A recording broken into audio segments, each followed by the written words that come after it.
Hello दोस्तों, easy life में आप सभी का फिर से स्वागत है।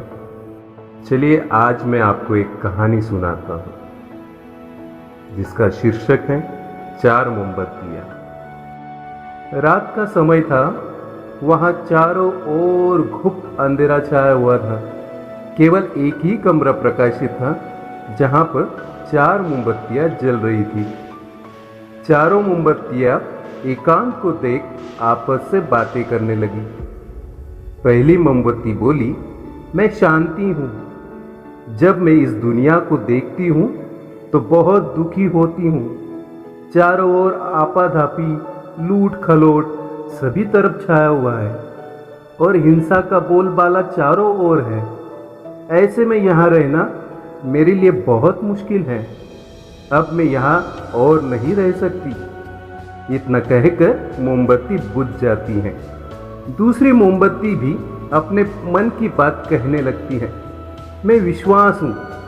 मुझे लगता है कि झूठ, धोखा, फरेब, बेईमानी मेरा वजूद है। यहाँ पर तो हर कोई एक दूसरे से छुपाता है, झूठ बोलता है, धोखा देता है। ये जगह अब मेरे लायक नहीं है। मैं भी जा रही हूँ क्योंकि मैं भी दुखी हो चुकी हूँ। इतना कहकर दूसरी मोमबत्ती भी बुझ जाती है। दोनों मोमबत्तियों को देख तीसरी मोमबत्ती भी दुखी हो जाती है। वह भी चौथी मोमबत्ती से बोलती है, मैं प्रेम हूँ। मैं हर किसी के लिए हर पल जल सकती हूँ। हर किसी के लिए हर पल में तैयार रहती हूँ। मैं हर किसी को प्रेम बांटती हूँ, लेकिन अब किसी के पास मेरे लिए वक्त नहीं बचा।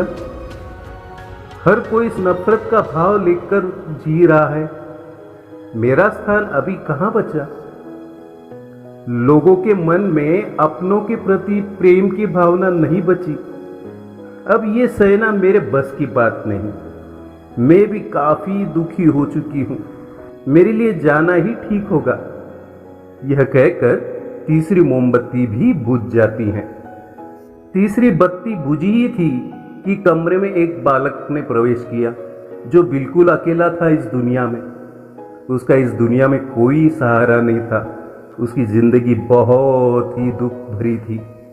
इन मोमबत्तियों को बुझा हुआ देख उसे बहुत दुख हुआ।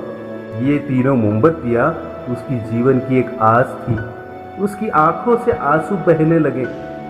दुखी मन से बोला, इस तरह बीच में ही मेरे जीवन में अंधेरा कर कर जा रही हो तुम। तुम्हें तो अंत तक पूरा जलना था मेरे लिए, लेकिन तुमने भी मेरा साथ छोड़ दिया।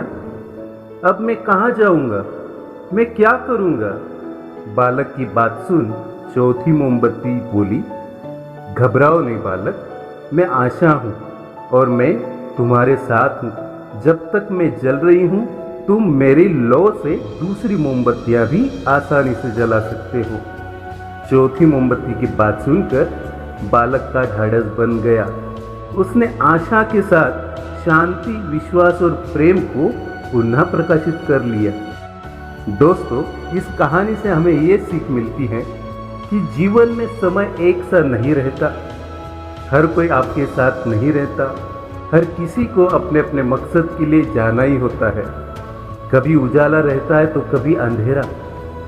जब जीवन में अंधकार आए, मन अशांत हो जाए, विश्वास डगमगाने लगे और दुनिया पराई लगने लगे, तब आशा का दीपक जला लेना।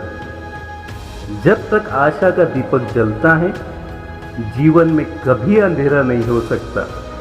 आशा के बल पर जीवन में सब कुछ पाया जा सकता है। आशा कभी मत छोड़ना। आशा की मोमबत्ती जीवन में प्रज्वलित रहना सबसे बड़ी बात है। आपको ये मेरी छोटी सी कहानी पसंद आई होगी। आपके भी जीवन में इस छोटी सी कहानी से आशा की मोमबत्ती प्रकाशित हुई होगी। इसी तरह और कहानियाँ सुनने के लिए इजी लाइफ से जुड़े रहें।